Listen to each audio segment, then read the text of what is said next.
पर बढ़ता भार जब लेते हैं गुरु अवतार तब, लेते हैं गुरु अवतार तब, भूलो ना इसे इकरार को, दीदार हो दीदार हो। भूलो न इस इकरार को, दीदार हो दीदार हो। सर्वे से सर्वाधार का दीदार हो दीदार हो।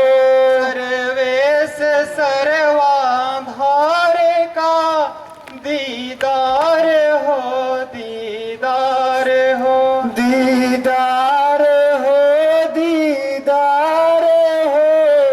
दीदार हो दीदार।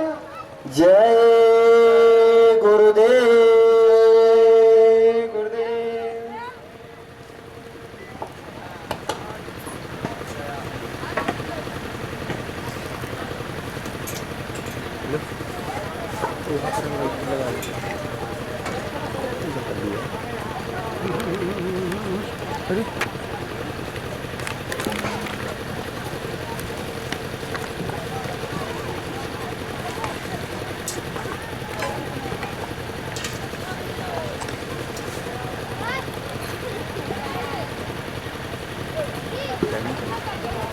भेजे तो है ही नहीं कुछ, बोले भेजिए भेजिए भेजिए कब उसको भेजिए मनीष भाई।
चलो सभी प्रेमी सेवा करो, सेवा का फल छूट न पावे। ये समय बार बार नहीं मिले। जो समय मिला है ये परमार्थी सम्मान सेवा का, ये बार बार नहीं मिले, क्योंकि आगे का समय बहुत खराब है। उस खराब समय में बचना बचाना बड़ा मुश्किल हो जाए। इसलिए आपको बचाने के लिए, इस सेवा का लाभ देने के लिए ये समय निश्चित निर्धारित किया गया और बड़ी जोरदारी के साथ ये लगातार चल रहा है और चलता रहेगा। ये परमार्थी सम्मान सेवा जो जीवन रक्षक गुरु पूजा महान पावन पर्व होने जा रहा है 19 जुलाई से, और इसके बाद तुरंत जीवों की रक्षा के लिए साधना शिविर का आयोजन किया जाए। 1 महीने की साधना शिविर कि आप साधना कैसे करें। सुबह नाम की साधना और इसके बाद सत्संग और इसके बाद सेवा, ये तीनों काम चलेंगे। साधना शिविर में आपके तीनों काम भजन, सेवा और सत्संग सब चलेगा। मुझे विचार करना चाहिए इतनी ये जल्दबाजी क्यों की जा रही, क्यों उस खराब समय से आपको बचा लिया, आने वाली भारी मुसीबतों से आपको बचा लिया जाए। जो भारी मुसीबत आ रही वो सर्दी जुकाम बुखार में कट जाए और आपको भारी मुसीबत से बचा लिया जाए। जिनकी मृत्यु होनी है तो कोई हाथ टूट गया, पैर टूट गया, क्योंकि वह पाप का किया हुआ कर्म है। उस कर्म को सहज करने के लिए तो थोड़ा सा निमित्त मात्र तो आपको भुगतान करना पड़े, लेकिन जीवात्मा की रक्षा हो जाए। इसी को संभाल कहते। तो तुम अभी संभाल की बात समझते नहीं हो।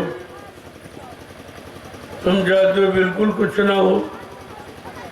अगर तुमने बिल्कुल कुछ न किया होता तो बिल्कुल नहीं होता, लेकिन इतना किया है, अगर तुम्हारा किया तुमको बता दिया जाए तो तुम यही कहोगे हम कभी पार ही नहीं जा सकते, हमको बहुत जन्म लग जाएंगे।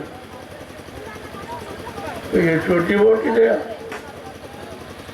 जो इतना बड़ा काम, इतनी बड़ी सजा तुम्हारी थोड़े में निपटा दी जाए, तो लग के सेवा करो ताकि तुम्हारा पाप कर्मों का कर्जा उतर जाए। ये सेवा इसीलिए रखी गई, नहीं सेवा करा के भी कोई उतरा नहीं सकता। रुपए पैसे धन दौलत सामान देकर भी कोई नहीं उतरा सकता। और तुम्हारा ये मिट्टी से ही काम बन रहा, जिसको दुनिया को लोग समझ ही नहीं पाएंगे, वो देखते रह जाएंगे, तुम्हारा काम बन जाएगा।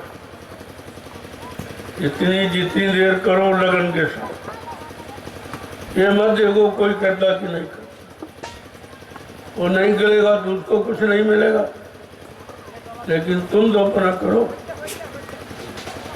तुमको इसका फल लेना है तो तुम्हें करना चाहिए। जिनको अगर कई बार अभी आना जन्म लेना उनकी समझ में नहीं आए, वही इधर उधर बैठ के समय निकाल रहे हैं, लेकिन बाद में पछताना पड़ेगा। जब कठिन मुसीबत आएगी तब सोचेंगे अरे इससे तो बड़ा सरल था, अगर वो कर लेते तो थोड़े में उद्धार हो जाते। तो बाद में समझ में आ जाए, अभी आपकी समझ में नहीं आ रहा ये सब क्यों कराया।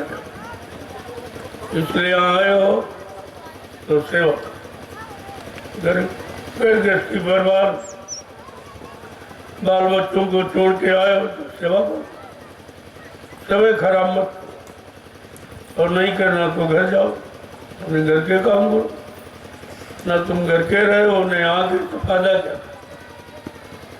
ना हर बजे न घर सुख पाए, और बेटा ब्याह गई दुई माते प्यारे को नहीं। तुम्हारा तो कुछ भी नहीं हो रहा, घर में भी काम नहीं किया, यहाँ बक्के और यहाँ भी बैठे, तो फिर फायदा क्या। जाने का कोई मतलब नहीं है।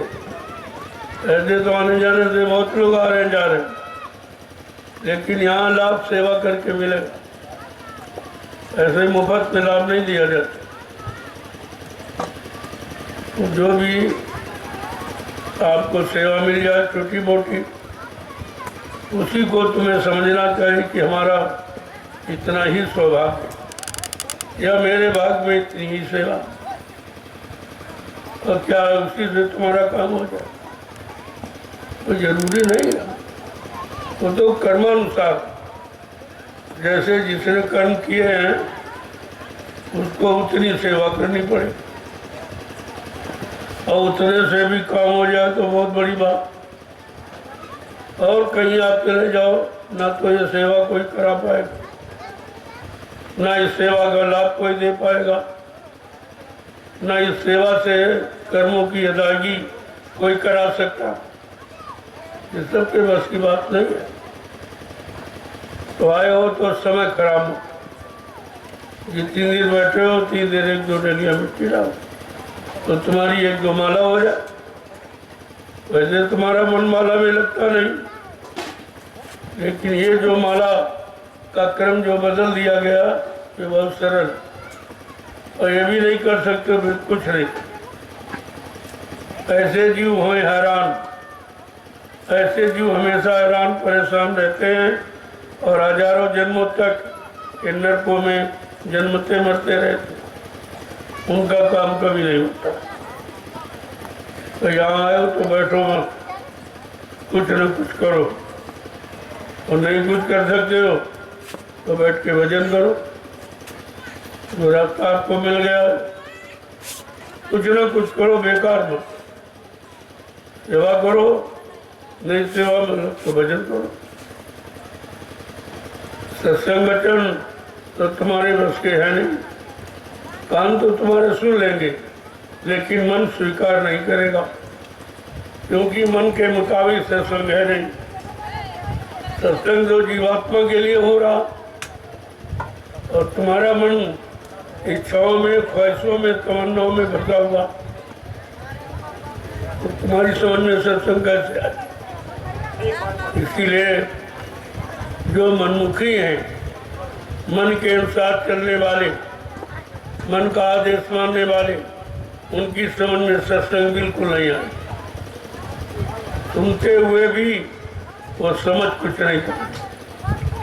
जब समझ नहीं पाएंगे तो कर नहीं पाएंगे, कर नहीं पाएंगे तो उसका लाभ नहीं प्राप्त कर पाएंगे। इसलिए जीवों के लिए ये सरल करके रखा गया, इससे सरल कुछ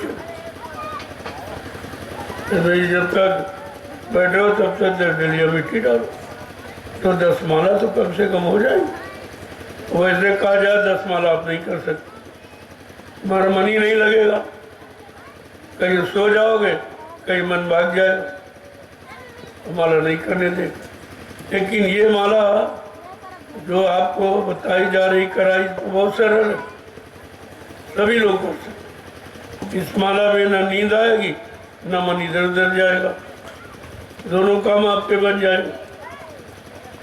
जिस मन को कंट्रोल नियंत्रण करने के लिए लोगों ने कितने यत्न किए, कोई जंगल में चला गया तपस्या करने लगा, कोई गुफाओं में बैठ गया छिप गया, कोई बोना नहीं कर रहा, कोई कपड़े नहीं पहना, ये सब कुछ आपने किया लेकिन मन कंट्रोल में नहीं। तो कम से कम ये सोचो ये कितना सरल है, ये मिट्टी नहीं है, ये तुम अपने मन को कंट्रोल नियंत्रण कर, ये कितना बड़ा काम आपका हो रहा। क्योंकि बड़े बड़े ऋषि मुनि हार गए, इस मन को कंट्रोल नियंत्रण में नहीं कर पाए और उनको भी मन ने गिरा दिया, वो भी बिगड़। तो मन को ठीक करने की आदत बनाओ, मन को बिगाड़ने की आदत को करो, ठीक करने। और मन ठीक इससे होगा नहीं, जो तुमने आज तक पूजा है, पाठ है, तीर्थ है, व्रत है, हवन है, जब कभी यह गंगा स्नान किया, क्या इससे किसी का मन ठीक हुआ? मन शांत हुआ, मन भोगों से अलग हुआ, मन से काम, क्रोध, लोभ, मोह, अहंकार ये हटे मत, सबने और घेर लिया। ये पूजा पाठ मन के कंट्रोल नियंत्रण नहीं कर पाई तो जीवात्मा का काम क्या करेगी? यही तो विचार करना चाहिए, लेकिन ये विचारने विषय किसी का है नहीं, किसी ने कभी ऐसा विचार किया ही नहीं कि हमें क्या करना चाहिए, क्या नहीं करना चाहिए, कौन सा काम करने से हमारा मन कंट्रोल नियंत्रण में होगा और कौन सा काम करने से नहीं होगा। और तुमने किया फिर भी नहीं समझा कि कितना पूजा पाठ, तीर्थ व्रत, दान, हवन, जब तक गंगा स्नान किया, श्रम, समय, पूंजी और जीवन सब आपने नष्ट कर दिया, लेकिन मन कंट्रोल में नहीं। तो फिर इस पूजा का मतलब क्या हुआ? इस पूजा का लाभ क्या हुआ? क्या इस पर कभी आप विचार करते हैं? हाँ? क्योंकि इसके बारे में किसी ने आपको बताया नहीं। वो जानकार मिले नहीं जो जीवात्मा के बारे में तुम्हें जानकारी देते और तुम्हारी जीवात्मा का काम करा देते। ऐसे तो आपको मिले नहीं। वो है संत महात्मा जो जीवात्मा के बारे में जानते हैं, लेकिन ऋषि मुनि, योगी ब्रह्मचारी और तारी शक्तिया ज्ञानी ध्यानी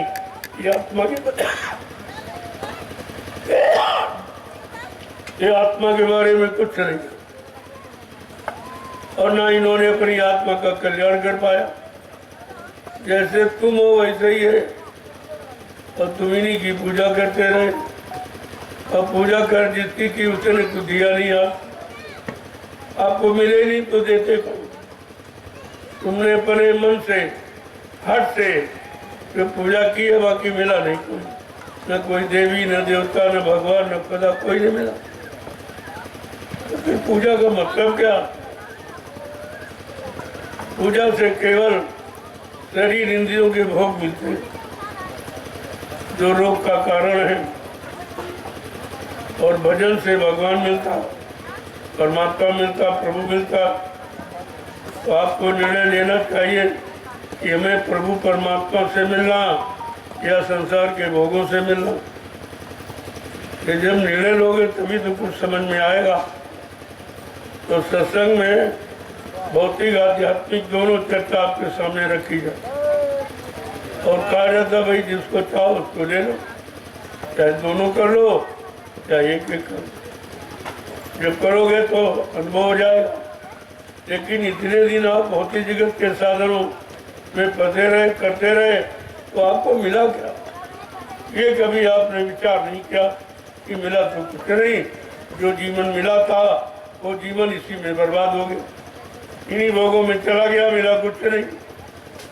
तो जीवन तो अमूल्य है, जीवन की कोई कीमत यहाँ नहीं है, और उसको आपने ऐसे ही बर्बाद कर दिया धोखे में।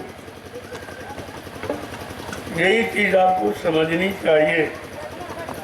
जब तक समझोगे नहीं तब तक आपकी समझ में नहीं आएगा हमें करना क्या। क्योंकि हर युग की साधना अलग है, सतयुग की अलग है, त्रेता की अलग है, द्वापर की अलग, और कलयुग की सबसे अलग। कलयुग की साधना के लिए रामचरितमानस का उत्तरकांड पढ़िए तो आपको जानकारी मिल जाएगी कि हम कलयुग के जीवों को क्या करना चाहिए, कौन सी पूजा करनी चाहिए। गोस्वामी महाराज ने क्या लिखा? यही कलिकाल न साधन दूजा, मन क्रम वचन गुरु पत्न। कला कलयुग में कोई साधन नहीं, केवल मन बुद्धि चित्त से गुरु के आदेश का पालन करना। कलयुग जोग यज्ञ नहीं जाना कि कलयुग में योग है, जप है, तप है, हवन है और व्रत है, यज्ञ, इनका कोई लाभ नहीं।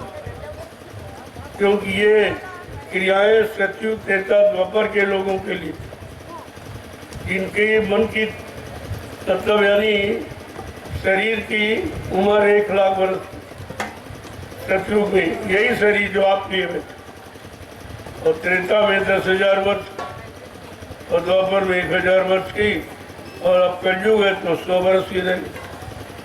तो आपने विचार किया नहीं कि 100 वर्ष की उम्र वाला क्या वो सतयुग त्रेता द्वापर की साधना कर सकता? ना वो शक्ति है, ना वो उम्र है, न मन की ताकत है, न इंद्रियों में संयम, त्याग, वैराग है, न कोई अच्छा खान पान, न अच्छे विचार कर्म है। लेकिन विचार कुछ कोई विचार नहीं, तो कोई विचारवान पुरुषों से आप मिले भी नहीं कि जिनके पास शुभ विचार, शुभ करनी है, शुभ कर्म कराने की जिनके पास युक्ति है, साधन है, ताकत है, मुझे तो आप मिले नहीं। यही विचार करना चाहिए कि हम सब कलयुग के जीवों के लिए कौन सी पूजा करनी चाहिए। क्योंकि हर युग में भगवान का अलग अलग नाम आया। जब सतयुग था धरती पर तब हरि नाम आया, वो योगियों ने जगाया था। जब इसी धरती पर त्रेता आया तो ऋषि मुनियों ने राम नाम जगाया। इस धरती पर जब द्वापर आया तो गुरु नाम जगा, कृष्ण नाम जगाया गया। अब ये धरती पर कलयुग है तो आपको विचार करना चाहिए कि भाई हमारा कलयुग में भगवान का कौन सा नाम। जब हर युग में नया नाम नए पुरुष के द्वारा आया और लोगों ने उसी से अपना काम बनाया, तो हम सब कलयुग के जीवों को भी सोचना चाहिए कि हमारे लिए कलयुग में भगवान का कौन सा नाम। किसी ने आपको आज तक नहीं बताया होगा, लेकिन गोस्वामी महाराज ने, क्योंकि वो कलयुग में आए, कलयुग के संत थे, उन्होंने रास्ता रामचरितमानस को खोला, उन्होंने सब साफ कहा, लेकिन आपने उसका पर विचार नहीं किया। उन्होंने साफ साफ कहा कि गुरु बिन भवनी तरह न कोई, जो विरंच शंकर समोई। कि ब्रह्मा विष्णु महादेव के समान कोई धनवान बलवान बुद्धिमान कीर्तिमान यशमान क्यों न बन जाए, लेकिन भवसागर पार करने के लिए कलयुग में गुरु नाम, उन्हें गुरु नाम की महिमा की, और तुमने गुरु नाम को अभी तक समझा ही नहीं। एक तो किसी ने बताया नहीं, और जब बताया जा रहा तो तुम्हारी समझ में नहीं आ रहा। संत महात्मा किसी का विरोध नहीं करते, उनको मालूम है वो त्रिकाल दक्षी है, भूत भविष्य वर्तमान और सतयुग त्रेता द्वापर सब की बात जानती है। और तभी आपको कलयुग के जीवों के लिए कलयुग की बात बता रहे, कलयुग का नाम बता रहे, कलयुग का साधन बता रहे, कलयुग का पूजा पाठ बता रहे। ये सब आपके सामने रखा जा रहा, लेकिन तुम सुनते ही नहीं हो, तुम्हारी समझ में नहीं आता। कहने का मतलब ये है, ये हठ धार्मिकता ये काम नहीं है। हठ ही मत बनो, समय की चीज को समय से ले लो ताकि तुम्हारा भी काम बन जाए। नहीं ये मानव जीवन का समय चला जाएगा, फिर आपको मिलेगा नहीं। जो तुम सोचते होगे कि अपनी बार मिल गया फिर मिल जाएगा, तो गोस्वामी महाराज ने स्पष्ट कह दिया, स्पष्ट रूप से कह दिया, ये बार बार नहीं मिलता। सबहु करी करुणा नरदेही और देत ईस बिन हेतु सनेही। कभी कभी करुणा निधान कृपा दया मेहरबानी करके ये मानो अनमोल मंदिर हमें आपको दे देता है कि जाओ अब की बार किसी संत महात्मा से मिल करके अपने जीवात्मा के घर का रास्ता पूछ लेना, उनके पास रास्ता, क्योंकि जहाँ से संत आते वहीं से आपकी जीवात्मा आई। उनको ये पूरा भेदभाव, वो मिल जाएंगे, रास्ता मिल जाएगा, आप घर पहुँच जाएंगे, तो हमेशा का रोना धोना और जन्मना मरना ये सब आपको खत्म हो जाएगा। लेकिन बात समझोगे तब, जले से काम नहीं बनेगा। एक ही चीज को बड़ी बारीकी ढंग से समझने का प्रयास करो, ये चीज आपको कहीं नहीं मिलेगी। किताबों वाली बात नहीं है, ये करने के बाद जो अनुभव होता है, जो लाभ मिलता है, वो आपके सामने रखा है कि आप भी ऐसी करनी करो कि तुम्हारा भी काम हो। एक बार अगर करनी समझ ली तो हमेशा के लिए आपका ये काम ही खत्म, कोई काम नहीं बिगड़ेगा। लेकिन समझोगे नहीं तो कभी बन नहीं पाएगा। बिना समझे बिना किए तो ये काम होने वाला है, और आपसे कराया भी जा रहा। जब आपने समझ नहीं पाया और सुन के याद नहीं कर पाया, भूल गए, तब का इनको बताने का लाभ नहीं है, इनको कराने का लाभ। इनको ऐसी करनी कराओ कि मन का आपका खोज, तब मन का घमंड खत्म हो जाए और मन ये शांत हो जाए और विषय भोगों से वापिस लौट आवे। चाहे अपनी शक्ति बर्बाद कर रहा हो, और शक्ति बचाएगी तो भक्ति हो जाएगी, और भक्ति हो जाएगी तो मुक्ति मिल जाएगी। ऐसे मुक्ति नहीं मिलती गाने बजाने से। मुक्ति का विषय तो भक्ति से, और तुम भक्ति समझते नहीं हो। जब सबरी के आश्रम में मर्यादा पुरुषोत्तम भगवान राम गए तो सबरी की प्रेमा भक्ति देखकर बड़े खुश हुए। उसका अटूट प्रेम देखकर बहुत खुश। जब खुश हो गए कुछ दिन रहे, फिर वहां से विदाई मांगने लगे कि हमको जाने का हुक्म दो। देखो अपने भक्त से आदेश मांगे। जिस भक्त के प्रेम बंधन में बन जाते फिर खुद आदेश मांगते। कहा कि हमको चलने का आदेश दो, हमें अभी आगे बहुत लोगों से मिला। तो कहा मैं तुम्हारी प्रेमा भक्ति से खुश हूँ। और फिर सबरी को खुश होकर भक्ति का यानी पूरा रास्ता बताया कि कितने प्रकार की भक्ति होती। कहते 9। इसी 9धा भक्ति करके रामचरितमानस के उत्तरकांड में वर्णन किया। अब आपको ये सुनना चाहिए कि 9 भक्ति में पहली भक्ति कौन है? प्रथम भक्ति संतन कर संगा, और दूसर रत मन कथा प्रसंगा। पहली भक्ति कहते हैं संतों का साथ, संतों की शरण में जाना, उनके सत्संग अमूलक वचनों को सुनना, और धीरे धीरे एक एक वचन अपने जीवन में उतारना। ये पहली भक्ति।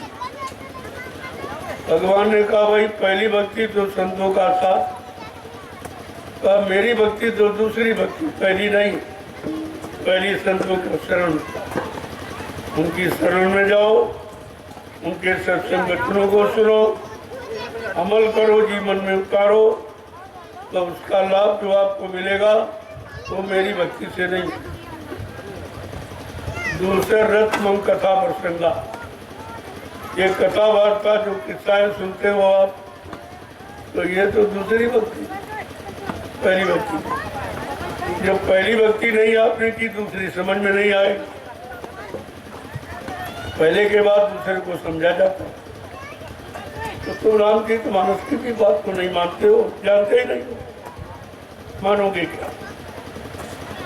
अगर प्रथम भक्ति कर लेते तो दूसरी भक्ति का लाभ आपको मिल जाता, क्योंकि संत महापुरुष भक्ति की पूरी बात आपको बताते कि भक्ति का मतलब क्या है। ये चंदन मंदन टीका पाठा, ये पेड़े बताते, ये भक्ति नहीं। ये भक्ति नहीं है जो अपने सारे भाव विचारों की शक्ति किसी को अर्पण कर दे, वो उसकी भक्ति। आत्मसमर्पण करना ही भक्ति कहलाता। और वो तुम्हारे बस का है नहीं, वो तुम कर सकते नहीं हो। आत्मसमर्पण बहुत कठिन है, लेकिन जब सत्संग में जाओगे, धीरे धीरे सत्संग वचनों का असर तुम्हारे पर पड़ेगा। तुम्हारे कानों में संत महापुरुषों के वचन प्रवेश करेंगे तो गंदगी कानों की खत्म। फिर धीरे धीरे मन की गंदगी, फिर बुद्धि और चित्त की, इस तरह सब गंदगी समाप्त। वो केवल वचनों से जाए, वो गंगा जमुना नहाने से नहीं। ये पानी वानी से गंदगी कर्मों की नहीं जाती। कर्मों की गंदगी बारे में लिखा कि जीव कहीं शंका में न पड़ जाए, तो उन्होंने साफ साबित, सत्संग जल जो कोई पावे, मैलाई सब कट जा। जिस किसी को सत्संग रूपी सरता का जल मिल जाए, तो अनंत जन्मों में कर्मों की गंदगी खाई ये समाप्त हो। देखो कितना सरल उपाय दिया, लेकिन तुम उसको भी नहीं पढ़ते। पढ़ते तो उस पर ध्यान ही नहीं देते कि क्यों लिखा गया, किसके लिए लिखा गया और कौन सी युक्ति है, कौन सा उपाय है, कौन सा साधन है, आप विचार ही नहीं करते। सब लिखा पढ़ी तुम्हारे घर में रखी है और लगभग 550 वर्ष पहले से जो रामचरितमानस के रूप में हर हिंदू के घर में लिखवा के रखवा दी कि कोई ये न कह सके कि हमको मालूम, लेकिन आपने उसको भी नहीं जाना। जो 550 वर्ष से तुम्हारे घर में लिखी रखी उसके बारे में भी तुम कुछ नहीं जानते। ये पढ़ना बचना, ये गाना बजाना, ये जानकारी नहीं है। जानकारी उसको कहते हैं कि जब बच्चों को अपने जीवन में उतारो और कार्य रूप में परिणित करो, तब उसका जो लाभ मिलेगा वो जानकारी। और वो ही जानकारी जल्दी तो बिना सत्संग के तो कुछ होगा नहीं। साफ साफ गोस्वामी महाराज लिख दिया, कोई कितनी पूजा पाठ, ये जड़ पूजा, ये अक्षर कागज कैलेंडर पूजा कितनी कर डालो, लेकिन बगैर चेतन ज्ञान के चेतना नहीं आएगी, जागरूकता नहीं आएगी, प्रेरणा नहीं आएगी। ये हमेशा ध्यान में रखना चाहिए। आपने तो ये कुछ किया ही नहीं अभी, इसीलिए अभी सत्संग सुनाने की तैयारी की जा रही है। ये सत्संग सुनाया नहीं जा रहा, उसकी तैयारी कि आप सत्संग को कैसे अमल में लाएंगे, संत वचनों को अपने जीवन में कैसे उतारेंगे और फिर उनका दैनिक जीवन में कैसे लाभ प्राप्त करेंगे। कहने का मतलब ये बगैर करनी के कुछ, और संत मत की करनी भौतिक जगत की करनी से बहुत अलग है। संत मत की करनी कहती है, करनी करो मार मंडालो, इंद्री भोग विचारो और इतना काम करो तुम अपनी, फिर आगे की सतगुर जानी। इतना काम आपको करना पड़ेगा शरीर, क्योंकि आपने शरीर को भोगों में लगाया है, भोगों में फंसाया है, मन का कहना मानकर, तो ये तो काम आपको करना ही पड़ेगा। जब नहीं कर पाओ तो महापुरुष जो आदेश दे उसको करो, उससे तुम्हारा काम ये सरल कर देंगे। क्योंकि ये बस की बात तो जीव के नहीं है, तो जीव ये कर सके, लेकिन कराने वाला और उसके आदेश को मानो तो बहुत सरल करके करा देगा। ऐसे तो जीव नहीं करता। जब सतयुग त्रेता द्वापर के अच्छी उम्र वाले, अच्छे मन की ताकत वाले, इंद्रियों में संयम त्याग वैराग रखने वाले, अच्छा खान पान करने वाले, अच्छी संगसोबत में रहने वाले, अच्छे कर्म करने वालों ने नहीं पाया, ये कलयुग का गंदा, ये भोगी बिलासी जीव कैसे पा जाए? ये बहुत कठिन है। और इसी के लिए संत बधारे कि इसकी बस की बात नहीं है कि बेचारा शक्तिहीन है, विवेकहीन है, बुद्धिहीन है, चरित्रहीन है, चलो इसका कुछ भला हो जाए। सब संतों का आगमन कलयुग में हुआ और उन्होंने ये सरल रास्ता नाम की कमाई, बिल्कुल सरल, काम करते रहो, नाम जपते रहो। देखो आप सेवा भी कर रहे हो और जबान आपकी खाली पड़ी, तो सारा स्वाद लेके उससे तो काम लो। शरीर से सेवा करो और जबान से प्रभु का नाम लो। तो कलयुग में प्रभु का नाम क्या? जय गुरुदेव। ये प्रभु का नाम, ये किसी आदमी इंसान कोई साधु महात्मा का नाम नहीं है, ये प्रभु का नाम। तो जवान से प्रभु का नाम उच्चारण करो और शरीर से सेवा करो, तुम्हारे दोनों काम हो रहे।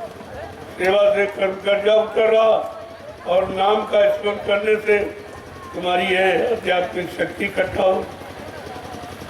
ये दोहरा लाभ है सेवा, एक तरह का नहीं, दोहरा लाभ आपको। तो समय मत कमाओ, एक एक मिनट जीवन का बहुत कीमती समय, पता नहीं कब समय खत्म हो जाए। अब इतने लोग आए हो तो इनमें तमाम लोगों का शरीर नहीं रहेगा, वो दोबारा ये सेवा नहीं कर पाएंगे, सेवा का लाभ नहीं ले पाएंगे। तो इसीलिए आपसे कहा जा रहा, जो समय मिला है उसमें अपना काम बना लो, हो सकता तुमको दोबारा फिर मानव शरीर मिल जाए। इससे मिल सकता है और किसी क्रिया से, सेवा से मिल सकता। अगर सेवा की लगन तुम्हारी कुछ बच गई और वर्षों की पूंजी खत्म हो गई तो दोबारा आपको जन्म दे दिया जाएगा कि जाओ की बार किसी अच्छे सत्संगी शाकाहारी परिवार में तुम्हारा जन्म हो जाएगा और तुम बचपन से ही साधना में लग जाओ। ऐसे भी काम हो। तो जब तक बच्चों को नहीं सुनोगे तो समझ में आपको कुछ, तो ये वचन आपको कहीं मिलेंगे नहीं, क्योंकि ये वचन कोई जानता नहीं। वो पुरानी घिसी पिटी किताबें लाखों वर्ष पुरानी वो सुनाई जाती है। अरे उससे भाई क्या होने वाला, 12 साल बाद तो बेदखल हो जाता और लाखों वर्ष हो गए, वो ज्ञान भी बेदखल हो गया, उससे आपका काम नहीं होगा। वो ज्ञान सतयुग के लोगों के लिए, त्रेता का ज्ञान त्रेता के लोगों के लिए, द्वापर का ज्ञान द्वापर के लोगों के लिए, और कलयुग का ज्ञान कलयुग के जीवों के लिए। लेकिन तुम जानकारी तो करो कि भाई कलयुग का ज्ञान है तो बड़ा सरल रखा। तो स्वामी जी महाराज ने अति कृपा दया मेहरबानी करके एकदम सरल कि कलयुग केवल नाम अल्लाह और सुमिर सुमिर रुद्र था।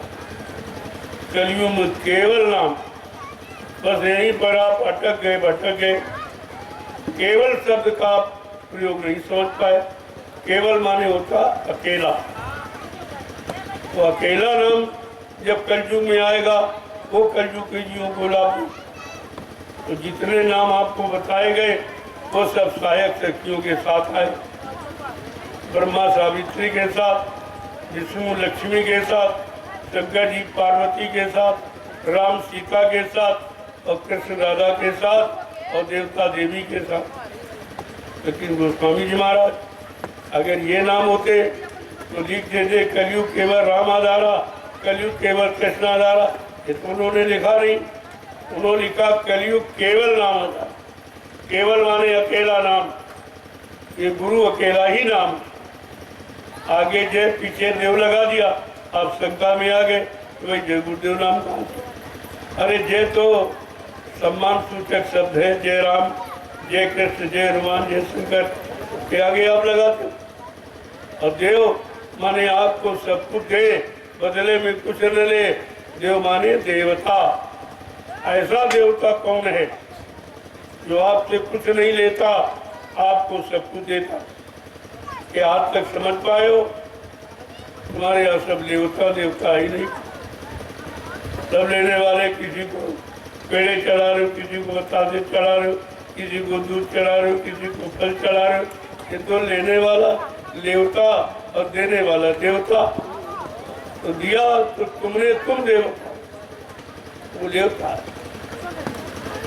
इस बात को अभी तक लोग नहीं समझ पाए। अब भी वही इतना लिखने के बाद, सब जाने के बाद भी रामचरितमानस को फिर भी जीवों की जड़ता नहीं गई, अज्ञानता नहीं गई। बहुत दिनों से बेचारे फंसे पड़े, 3 युगों से कैसे निकले।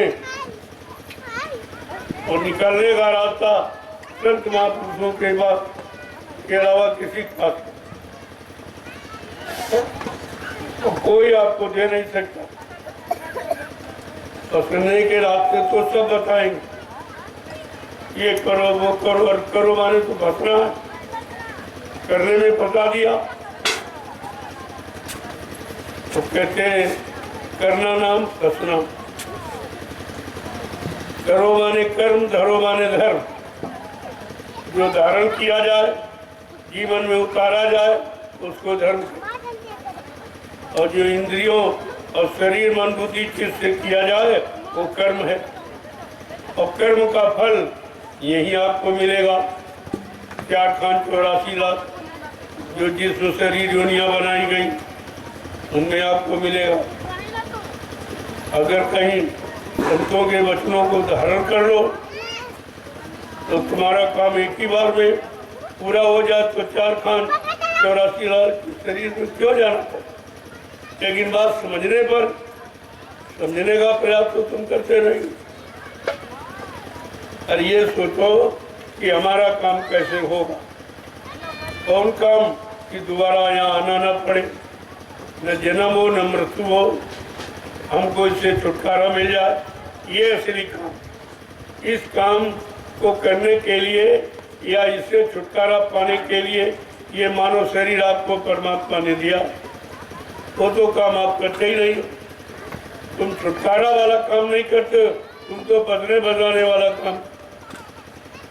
तो बेचारों की समझ में नहीं आ रहा कि हम छुटकारा पाने वाला कर्म करें कि फंसने वाला। अब छुटकारा पाने वाला कर्म वो बताएगा जिसने छुटकारा पाया हो, जो इन चीजों से अलग खड़ा हो, वो धीरे से तुमको भी अलग कर लेगा।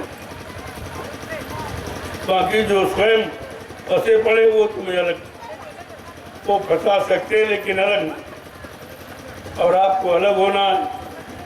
आपको यहाँ दोबारा आना नहीं है काल माया के देश में। यहाँ जन्म और मृत्यु के चक्कर में आना नहीं है। यहाँ तकलीफ मुसीबत बीमारियों में फंसना नहीं है। यहाँ लड़ाई झगड़ों में पड़ना नहीं है। यहाँ गंदे खान पान करके फिर नर की योनियों में जाना नहीं है। ये सब विचार आपके अंदर होना चाहिए।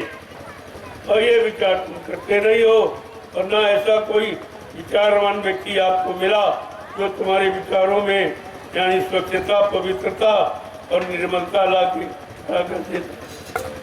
तो आपको तो ये सोचना चाहिए कि आखिरकार मानव जीवन मिला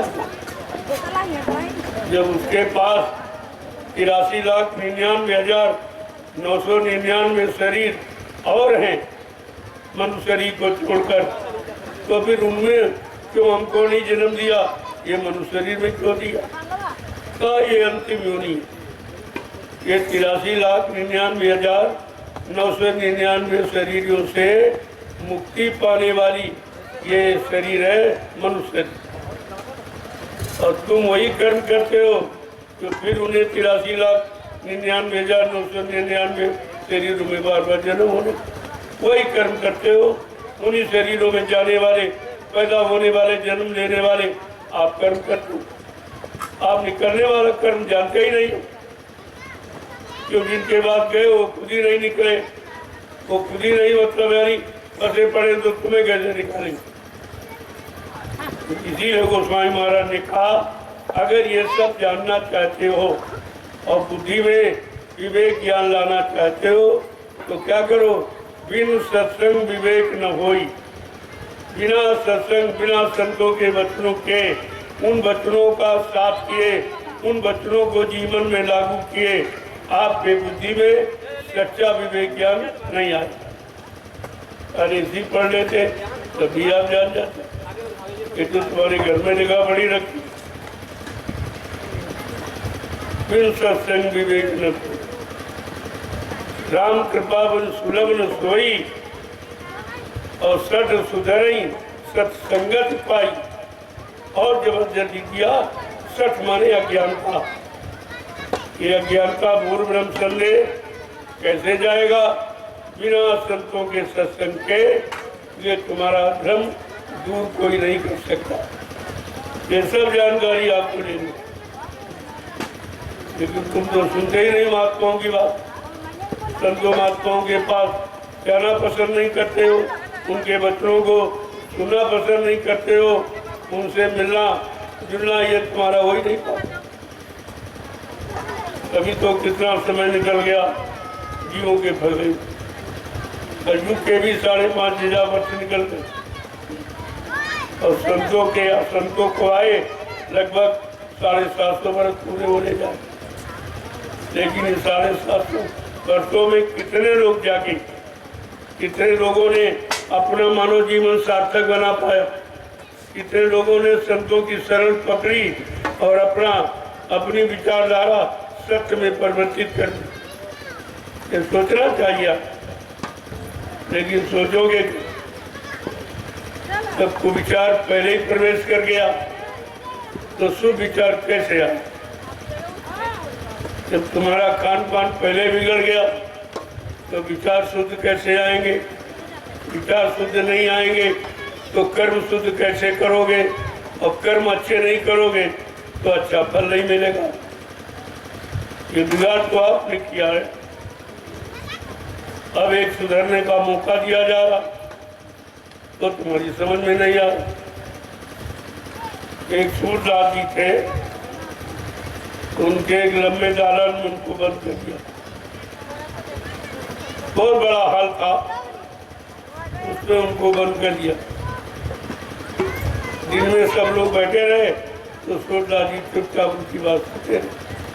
समय कट गया और शाम को सब लोग घर चले गए। अब सूरदास जी अकेले रह गए। तो उन्होंने सोचा जब इतना बड़ा हाल है, मकान है, तो दरवाजा जरूर होगा। तो दरवाजे की तलाश में वो दीवार को पकड़ के धीरे धीरे दरवाजे की तलाश करने, लेकिन जब दरवाजे के पास पहुंचे तो सिर में खुजली आ गई। अब खुजलाने लगे, चलना बंद नहीं किया तो दरवाजा निकल गया। जितनी बार दरवाजे के पास उतनी बार खुजली लग गई और दरवाजा छूट गया। कहने का मतलब समझते हो? ये मुक्ति द्वार है, ये मानव शरीर मुक्ति द्वार दरवाजा। और तुम्हारे अंदर विषयों भोगों की खुजली लग गई तो दरवाजा छूट गया। यही करते करते इतने जन्म तुम्हारे निकल गए, लेकिन जब खुजली खत्म हो तो दरवाजे की पकड़ो। खुजली है भोगों की, जिसने तुम्हारे असली दरवाजे से तुमको अलग कर दिया। यही बात को समझनी है। अब भोगों की खुजली खत्म करने वाला तो कोई आपको मिला नहीं। जिनके पास गए वो खुद ही भोगी हैं, वो भोग की इच्छा रखते हैं। ये सामान मिल जाए, राजपाट मिल जाए, धन दौलत मिल जाए, पत्नी बाल बच्चे मिल जाए, ये सब खुजली ही है और इसी के इच्छा में लगे पड़े। तो जो खुद ही बेचारे खुजली में खुजला के फंस गए तो वो तुमको कैसे निकालेंगे? ये सब विचारणीय विषय है। जब तक ऐसा शुद्ध विचार तुम्हारे मन मस्तिष्क में नहीं आएगा, आप इस जीवन का असली लाभ नहीं पा सकते, असली लाभ नहीं मिलेगा। इसलिए महात्माओं ने कहा, अरे भाई बड़े भाग मानुष कर पावा सुर दुर्लभ। कहा इतना बड़ा भागशाली के देवताओं को दुर्लभ है। देवता भी चाहते एक बार मानव शरीर में जाए। क्यों? ऐसा क्यों लिखा? कहा कि किसी लोक से कोई भी सीधे जीवात्मा घर नहीं जा सकता, चाहे ब्रह्मा जी हो, चाहे विष्णु हो, चाहे शंकर। वो अपने लोक से सीधे अपनी जीवात्मा को मालिक के पास नहीं पहुंचा सकते। अगर जीवात्मा को परमात्मा से मिलाना है तो उनको मृत्यु लोक में मानव जन्म लेना पड़ेगा और मानव जन्म के जानकार संत महापुरुषों की तलाश करनी पड़ेगी और उनसे जीवात्मा के घर का रास्ता, जिसे नाम आधार कहते हैं, वो लेना। ये नाम रास्ता, नाम का रास्ता मिल जाएगा तो जीवात्मा निकल जाएगी। नाम डोर शब्द को पकड़कर जैसे उतरी है वैसे चलती चली जाए। तो जब ये नहीं गए तुम कैसे चले? इसलिए महापुरुषों ने स्पष्ट करके कहा कि ब्रह्मा जी ब्रह्मलोक का सुख आनंद उठा रहे, लेकिन उनकी जीवात्मा जगी घर पहुंची। भगवान विष्णु विष्णुलोक का सुख आनंद उठा रहे, उनकी जीवात्मा जगी घर पहुंची। भगवान शंकर शिवलोक का सुख आनंद उठा रहे, उनकी जीवात्मा जगी नगर पहुंची। भगवान राम साकेत लोक का सुख आनंद उठा रहे, उनकी जीवात्मा जगी नगर पहुंची। भगवान कृष्ण गोलोक का सुख आनंद उठा रहे, उनकी भी जीवात्मा जगी नगर पहुंची। और देवी देवता देवलोक का सुख आनंद उठा रहे, उनकी जीवात्मा जगी नगर। देखो कितना अहम प्रश्न है। जब इनकी नहीं जुगी तुम इन्हीं के सहारे बैठो। विष्णु जी पार करेंगे, शंकर जी पार करेंगे, राम जी पार करेंगे, कृष्ण जी जब खुद ही नहीं पार हुए तो तुम्हें कैसे पार करें? तो कहा पार कराने वाला कौन? कहा न वो संत जो सबके अंत में बैठा, सारे लोगों के अंत में, सारे मंडल मुकामों के अंत में बैठा, उसको संत कहते। जो काम क्रोध लोभ मोह अहंकार के अंत में बैठा वो संत कर। ये पहचान आपको करनी चाहिए थी, लेकिन जब करीब में नहीं जाओगे, सत्संग में कभी शामिल नहीं होगे, बच्चों को सुनोगे नहीं, तो ऐसे जन्म से मरते रहो। निकलना आपका कभी होगा नहीं। मुक्ति द्वार ये नर्तन पाया। अगर मुक्ति चाहते हो तो मानव शरीर से जीते जी मिलेगी, मरने की बात नहीं। मरने के बाद मुक्ति किसी को नहीं मिलती, जीते जी। तो जीते जी मुक्ति दिलाने वाला मुक्ति दाता कोई संत महापुरुष मिल जाए और वो दया कर दे तो जीते जी आपका काम बन जाएगा। काम कोई यानी कठिन नहीं है, लेकिन काम कराने वाला मिल जाए तब सरल हो जाए। तो यह सब जानकारी आपको सत्संग बच्चों से करनी चाहिए और निरंतर आपको बताया जाता।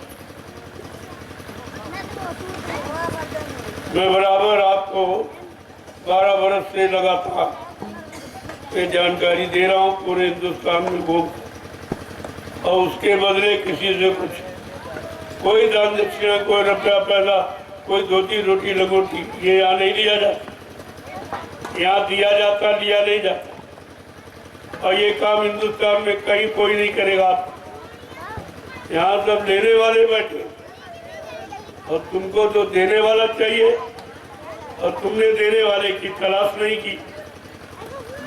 अगर वो स्वेच्छा से मिल जाए तो तुम्हें विश्वास नहीं हुआ, तो भी काम आपका कैसे? इसलिए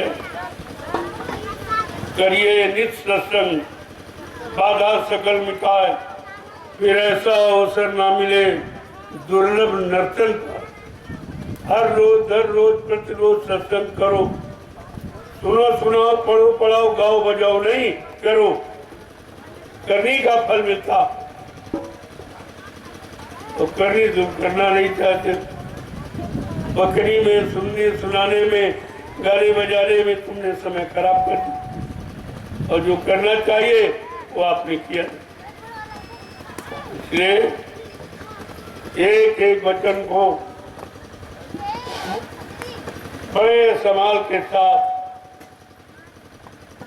बड़ी चेतनता के साथ आपको सुनना चाहिए। कहते गौर ख्याल ध्यान देकर वचनों को सुनो, और सुन करके अपने मन को पकड़ाओ और मन को समझाओ। ये मन की समझौती है सच। और जो भी आपने किया वो मन को समझा नहीं पाया, न पूजा करके, न तीरथ, न व्रत, न हवन, न जप का यज्ञ, ये सब करके आपने मन को समझा पाए, मन को भोगों से अलग कर पाए हो, मन से काम क्रोध लोभ मोह अहंकार ईर्ष्या राग द्वेष को हटा पाया, ये तो कुछ भी काम आपका नहीं। फिर आपने किया क्या? इतना समय निकल गया जीवन का, किसी का 50, किसी का 60, किसी का 70, किसी का 80, अब कलयुग में तो 100 वर्ष का समय कितना बचा? इतना तो व्यर्थ में चला गया। अरे जो बचा, ये कहते जो गई सो गई और रही वो संभालो, न वो भी जाने वाली। जो कुछ चली गई तो चली। चलो भूल में, अज्ञानता में, स्वार्थ में, लोभ में, लालच में चलो गई सो गई, लेकिन जो शेष जीवन बचा है, अरे उसको तो उसमें तो संभालो, उसमें तो कुछ कर लो। तो ये मानव जीवन फिर आपको मिलेगा नहीं, इतने 1000 करोड़ वर्ष निकल जाएंगे, फिर आपको अवसर नहीं मिलेगा। इसलिए बड़ी सावधानी के साथ अब रहने की जरूरत है, और एक एक दिन बड़ी सावधानी के साथ यादगार में निकालना कि जो समय गफलत में चला गया, अज्ञानता बोल ब्रह्म में, लेकिन जो शेष जीवन है वो प्रभु की शरण में व्यतीत होगा, सद्गुरु की शरण में व्यतीत होगा, ताकि ये मानव जीवन की जो सांसें बची हैं उनमें कुछ लाभ मिल जाए, कुछ लाभ आपको हासिल हो जाए।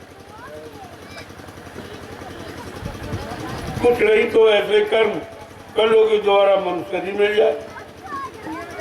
अरे मनुष्य शरीर पाने वाले तो कर्म करो, तुम तो मनुष्य शरीर पाने वाले भी कर्म नहीं करते हो। ये मारना, काटना, हिंसा, ये झूठ, छल, कपट, बेईमानी, ये व्यभिचार, कुपचार, ये दोबारा मानव शरीर पाने वाले कर्म है। ये तो पशुओं वाले कर्म है।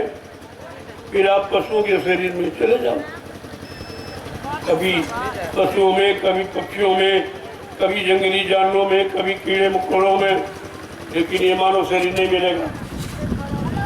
ये बड़े भाग के लोग, बार बार महापुरुषों ने इशारा करके आपको संकेत किया, इस मानव जीवन का लाभ उठा लो, ये व्यर्थ में समय बर्बाद मत। लेकिन लाभ उठाना मालूम हो तब तो, यह लाभ देने वाले महापुरुष संत महात्मा मिल जाए तो लाभ हो सकता, मिल सकता।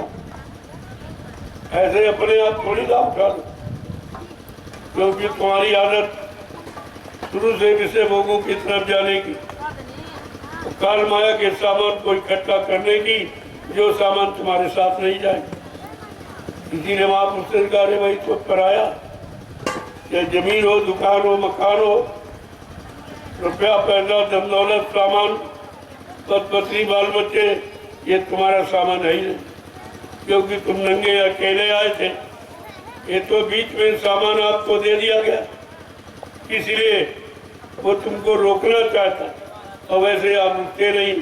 जब ये सामान दे दिया तुम इसी में रुक गए और तुम्हें बता दिया ये तुम्हारा। अब तुम हमारे तुम्हारे में फंस गए, ना यहाँ तुम्हारा कुछ है न तुम किसी के हो। इस बात को अभी तक नहीं समझ पाए। जब ये नहीं समझ पाए हो तुम्हारा यहाँ क्या है, या तुम किसके हो, या तुम्हारा कौन है, जब इतनी बात नहीं समझ पाए हो तो पढ़ाई लिखाई का मतलब क्या है? अपने को नहीं समझ पाए हो, तुम दूसरे को, देश दुनिया को क्या समझाओगे? यही समझाओगे जिनमें फंसे हो, कहीं उनको बताओ। तो इसलिए एक ही वचन को बड़े संभाल के साथ रखने की जरूरत है। ये रुपए, पैसे, सोने, चांदी, हीरे, जवाहरात से ज्यादा कीमती है संतों के वचन। ये मोल भी कहीं नहीं मिलेंगे आप। तो इसलिए बड़े श्रद्धा, सेवा भाव से, प्रेम से सत्संग वचनों को सुनना चाहिए, और धीरे धीरे करके अपने मन को पकड़ना और मन को ठीक करना, मन को शुद्ध करना, मन का चिंतन ठीक करना, इसे भोगों से हटाना, काम, क्रोध, लोभ, मोह, अहंकार से इसको अलग करना, ये काम है। इस काम के लिए मानव शरीर मिला। तो कितने लोग ये काम कर रहे हैं, या कितने लोगों ने अपने आप को समझ पाया? ये सब करने की जरूरत। करोगे तब कुल लाभ मिलेगा। ये उन्हें सुनाने से नहीं, ये सुनाया इसलिए जा कि करो, ये नहीं कि सुनो फिर तुम सुनाने लगो। तो यहाँ यही हो रहा, एक ने किताब पढ़ी, दूसरा उनको सुनाने लगा, तीसरा आगे सुनाने लगा, चौथा सब कहा सुनी सुनी हो गई। करना कराना कोई नहीं बताता, सब कहा सुनी। और कहा सुनी माने झगड़ा होता। ये झगड़े का विषय तो आपने तैयार। सही अच्छी सच्ची बात बताओ तो उनकी समझ में नहीं आता, और समय निकल जाएगा फिर ये वचन आपको मिलेंगे। आपके ये जंगल में आपको मिले, फिर आपको आगे ये बस्ती मिलेगी। 400-400 किलोमीटर तुम दौड़ के जाओगे इन्हीं बच्चों के लिए, तो महात्मा आगे निकल जाएंगे। फिर दौड़ोगे फिर आगे निकल जाएंगे, इन बच्चों के लिए तरसोगे नहीं, तरसोगे ये वचन आपको नहीं मिले। आज समय है तो जानकारी आपको दी जा और जंगल में दी जा रही, क्योंकि जंगल में भी जीव जंतु, जब बस्ती के लोगों ने सुनना पसंद नहीं किया, गांव शहरों के लोगों ने सुनना नहीं पसंद किया, तो जंगल में ये पेड़ पौधे इनमें भी जीवात्मा, और ये सब पाक साफ निर्मल पवित्र, ये कोई बुरा काम नहीं करते, कोई निंदा चुगली नहीं करते, कोई चोरी डकैती कत्ल बलात्कार नहीं करते, ये बिल्कुल पाक साफ निर्मल है। इन पेड़ों को सुनाया जाए। वायुमंडल में इतने जीव हैं, इतने बारीक, माइक्रोस्कोप से देखो आप तो करोड़ों जीवन जा बिछा, उनमें भी जीवात्मा है। वो समय के कद्दू के नाम को वो भी सुनने के अधिकारी, मैं उनको सुना रहा हूँ, न तुम सुनो, नहीं तुम सुनोगे, सुनने वाले बहुत, मैं उनको सुना रहा हूँ। ऐसा नहीं है, वचन कभी व्यर्थ नहीं जाते, सुनने वाले हैं उन्हें मालूम है, और वो सुन रहे, उन्हीं को सुनाया जा रहा, और तुम अगर लाभ लेना चाहो तो ले सकते हो। तो इसलिए एक एक वचन पर ध्यान। आज यहाँ अवसर क्यों दिया जा रहा? क्या कोई आदमी आज क्षेत्र का जानता था ये जंगल में ये होगा, इस भूमि को चौरस किया जाएगा, किस काम के लिए तैयार किया जाएगा, वो काम कब होगा किसी को नहीं मालूम, और कोई कर भी नहीं पाया।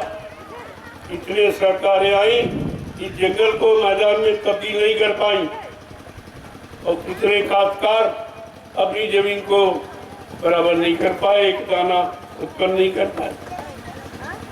आज जमीन का भी भाग जगह है, तो जंगल मैदान में परिवर्तित हो रहा, फिर भी अभी आपको मालूम नहीं है ये क्या तैयारी कहाँ की, ये सचिव की थी।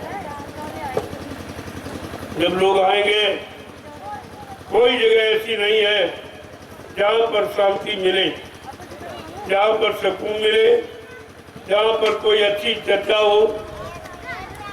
सब जगह स्वार्थ लोभ लालच की चर्चाएं हो रही।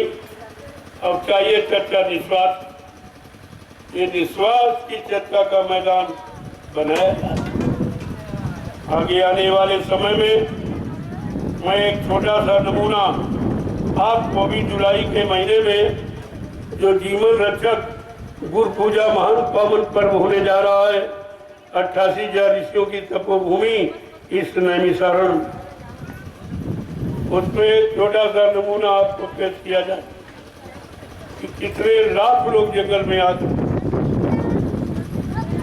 और धीरे धीरे जैसे जैसे जब जमीन तैयार होती जाएगी तो लोग आते जाते रहे। मैं कोई अपने लिए थोड़ी कर रहा हूँ, आने वाले लोगों, और हिंदुस्तान में कहीं ऐसी जमीन नहीं जहाँ पर 88,000 ऋषियों ने मिलकर तपस्या करके भूमि को पावन पवित्र बनाया हो। ये नैमिषारण्य ही, और तुम रह रहे हो, तुम कुछ नहीं जान रहे, तुम सब गंदा खान पान और गंदे कर्म करके और सब गंवा दिया तुमने। जब जीवन गंवा दिया जो सबसे कीमती हो तुम्हारे पास बचाई, वो आज इस भूमि का समय, इसका समय जा गया है। ये जंगल से मैदान में परिवर्तित हो रही है। जहाँ एक भी आदमी आने में डरता था, मैं 20 लाख आदमी यहाँ इकट्ठा कर दूंगा। अभी गुरु पूर्णिमा में एक छोटा सा नमूना पेश करूंगा, आप उसको देखकर समझ जाइए। जैसे जैसे जमीन तैयार होती जाएगी, आने वालों की संख्या बढ़ती जाए और तुम्हारे सामने करके दिखाया जाए। और ये कोई नहीं कर सकता, कोई राजा और कोई महात्मा ये काम नहीं कर। तो यहाँ होने जा रहा इतनी बड़ी भीड़ कोई एकत्र नहीं कर सकता। जंगल में, बस्ती में तो लोग कर सकते, लेकिन जहाँ रेल मोटर का कोई साधन, एक बियाबान जंगल है जहाँ कोई बात नहीं, आजार बाजार नजदीक में कोई गांव नहीं है, शहर नहीं है, ऐसे जंगल में इतने लाख लोगों को इकट्ठा करना ये सबके बस की बात नहीं है। यही से आपको समझ लेना चाहिए कि परिवर्तन बिल्कुल कगार पर आपको करके दिखाया जा रहा। अब आपको ये लाभ मिल रहा है तो आप उसको बराबर करें। जो लाभ ऋषि मुनियों ने इसी जंगल में तपस्या करके नहीं लाभ मिला उनको, वो लाभ आपको मिट्टी यानी ढोने में, खोदने में, इस जंगल को समतल बनाने में, जहाँ लाखों लाख लोग बैठकर परमात्मा का भजन करेंगे, सत्संग करेंगे, सेवा करेंगे, ये लाभ आपको, ये ऋषि मुनियों को भी नहीं मिला। वो तो चुपचाप कंदराओं में, गुफाओं में, जंगल में छिप के बैठ गए। और तुम तो सबके लिए कर रहे हो, आगे आने वाले लोगों के लिए कर रहे हो, अपने लिए तो आप कर नहीं रहे हो। तुम्हारे अंदर कोई मजदूरी लेने की, कोई सामान लेने की स्वार्थ की कोई मतलब यानी भावना नहीं है। ये तो काम किसी ने किया ही नहीं। जो काम आपके सामने हो रहा, धीरे धीरे सब समझ में आ जाएगा। मैं आपकी जमीन को लेकर कहीं ले नहीं जाऊंगा, एक अच्छे काम में लगा दूं, तब भी आपका नाम होगा। जमीन कहीं उठा के कोई नहीं ले जाए, जमीन तो रामशाला में ही रहेगी और रामशाला का नाम हो जाए। वैसे भी पूरा हिंदुस्तान जान गया आप ये काम करोड़ों रुपए खर्च करके नहीं कर सकते थे जो मैंने आपका मुफ्त किया। अब समझो ना समझो, ये तुम्हारी बुद्धि की बात है। समझना तो आपको पड़ेगा, आज नहीं तो कल। कहाँ भगते जाओगे? ये अच्छा सच्चा काम जो होने जा रहा, नहीं तो आपको समझना पड़ेगा, मानना पड़ेगा। जय गुरुदेव। और जो मैं जमीन ले रहा हूँ पैसा देकर, कोई आन दान लेकर ये भिखारी वाला काम नहीं करता। दान लेकर कोई जबरदस्ती कब्जा नहीं, पैसा ले लीजिए। इस पैसे को अपने बाल बच्चों के लिए कहीं अच्छी जमीन खरीदो जिसमें खाने के लिए भोजन तैयार हो जाए। तो आपके काम की बात करता हूँ। और ये जमीन को हम एक धार्मिक काम में लगा दूंगा, उसका भी लाभ आपको मिलेगा, तुम्हारा नाम हो जाएगा। और जो दान दूंगा और तुम्हारे बच्चों की व्यवस्था हो जाएगी। मैं तुम्हारा कौन सा नुकसान करूं? लेकिन नहीं आप समझ पा रहे हो तो उसके लिए क्या? ये जमीन बराबर करना किसी बस की बात नहीं। हिंदुस्तान में कोई नहीं करता। इतना बड़ा काम है, बहुत कुछ। आपकी जमीन को अच्छा बना रहा हूँ और खराब जमीन के पैसे दे रहा हूँ, तो कौन सा नुकसान है? जमीन तो कहीं उठा के नहीं ले जाएंगे, वो तो वहीं रहेगी जहाँ है।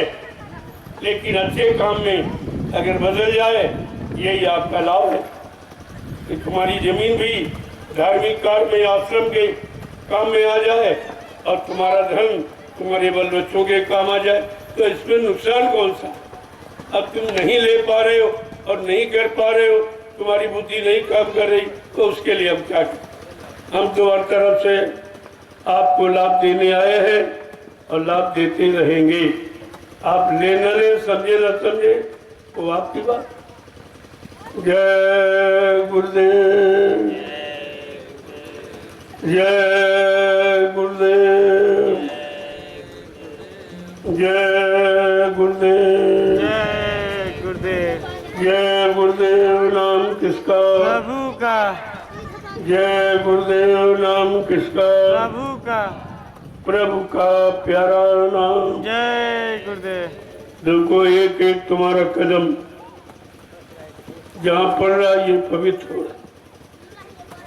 क्योंकि तुम्हारा कदम निस्वार्थ का, लोभ लालच का, सामान का, पैसा पाने का नहीं, निस्वार्थ का। आज ये धरती भी धन्य हो रही, कैसे निस्वार्थी जीव यहाँ पर आए। पता नहीं कितने जिले प्रांतों से आए हैं, अपना किराया भाड़ा खर्च करके आए हैं, और ये निस्वार्थ इस उबड़ खाबड़ जमीन को बराबर करने आए।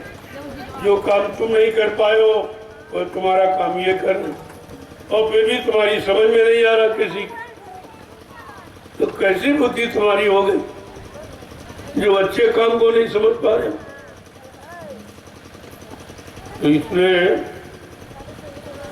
जो समय से जाग जाता है, चेत जाता अपना काम बनाने। जिन्होंने जमीन दी है, मैंने उनका नाम कर दिया। मैं कोई अपने नाम तो खरीदता नहीं, मेरे नाम 1 इंच भी जमीन। आप समझ लीजिए इतनी बड़ी मेहनत क्यों कर रहा हूँ। इसी से आपको समझ लेना चाहिए, अर्थ लगा लेना चाहिए। बगैर स्वार्थ के आदमी कदम नहीं दे रहा कर दूँ, लेकिन मेरा कोई स्वार्थ नहीं। मेरा केवल काम से लगाओ, बाकी जमीन से लगाओ, अच्छे काम को करने का लगाओ।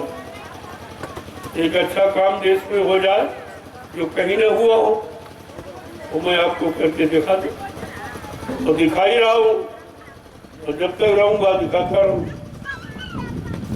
ये तो आपको विचार करना चाहिए कि जमीन कोई उठाने वाली चीज थोड़ी उठा कोई नहीं, वो तो तुम्हारी जहाँ पर है वहीं रहेगी, तुम्हारे गांव के नाम से रहेगी, और तुम्हारे गांव का नाम हो जाएगा। और बिना पैसे तुम करोड़ों रुपए खर्च करते लेकिन नाम नहीं करते, तुम्हारे गांव को कोई जानता नहीं। आज पूरा हिंदुस्तान जान गया कि रामशाला कहाँ पर है, लेकिन तुम नहीं जान पाए। हिंदुस्तान तो जान गया, लेकिन तुम नहीं जान पाए, क्योंकि तुम जानने का प्रयास ही नहीं करते। तुम्हारे पास जानने की बुद्धि ही नहीं कि हम कुछ जाने, कुछ समझे कि क्या काम हो रहा है। हमको कुछ भागीदारी ले लेनी चाहिए। हमें कुछ भी अपने जीवन में, चलो कुछ अच्छा नहीं किया, इतना यही अच्छा कर ले, लेकिन वो भी नहीं। जब किस्मत में नहीं है तो तुम्हें अच्छा दिखाई भी नहीं। जय गुरुदेव। प्रेमियों जोर से बोलो, सब मिल बोलो, बोलना होगा, अभी से बोलो। दुख दर्द हरेंगे, सब कष्ट मिटेंगे, सुख शांति भी देंगे। सबके दाता, सबके मालिक, प्रेम से बोले, ये नाम नहीं इंसान का, ये काम नहीं इंसान का। इतना साफ बताया जा रहा है, ये काम इंसानों के बस का नहीं। इंसान तो तुम भी हो, तुम नहीं ये काम कर पाए। तुम अपनी जमीन को यानी समतल नहीं बना पाए, और तुम्हारी जमीन को ये कहाँ के लोग इतने 19-20 प्रांतों से आके जमीन को समतल बना रहे। आपको तो शर्म आनी चाहिए, लेकिन इतने बेशर्म हो, तुम्हारे पास समझने का समय नहीं। यही नहीं समझ रहे क्या हो रहा है, क्यों हो रहा। सारा जंगल जो खतरे से भरा था आज बिल्कुल आजाद। ये कम है, ये सरकार भी तुम्हारी नहीं कर पाई, ये तुम्हारे राजनीतिक लोग कभी नहीं कर पाए, और गांव वाले भी कभी नहीं कर पाए। इस काम को करके दिखाया जा रहा,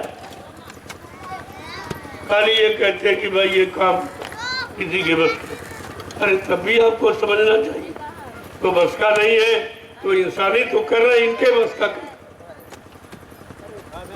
इनके साथ किसी की दया लगी, कि किसी दया से जुड़े हुए जिन्होंने कभी फावड़ा नहीं चलाया, डलिया सिर पे कभी रखी नहीं, वो लोग ये काम कर रहे। ये मत समझो ये कोई अजूर मजदूर है। इसमें ऐसे ऐसे बड़े बड़े अधिकारी, इतने बड़े धनीमानी है तो तुमको खरीद लेंगे, लेकिन ये सेवा भाव से आए और सेवा कर रहे, इनको कोई नहीं पहचानता और इतनी लगन के साथ कर रहे कि जैसे हमेशा ये काम करते। ये तो आपको समझना चाहिए। देखकर तुम देखकर भी नहीं समझ पा रहे, काम तुम्हारे सामने हो रहा फिर भी तुम समझने का प्रयास नहीं करते। कैसे लोग हैं, हंसी आ गए जिन्होंने कभी लिया मुझसे पे रखी नहीं, फाड़ा हाथ में पकड़ा नहीं, ये चलाना भी नहीं जानते। और देख लीजिए आप कैसे काम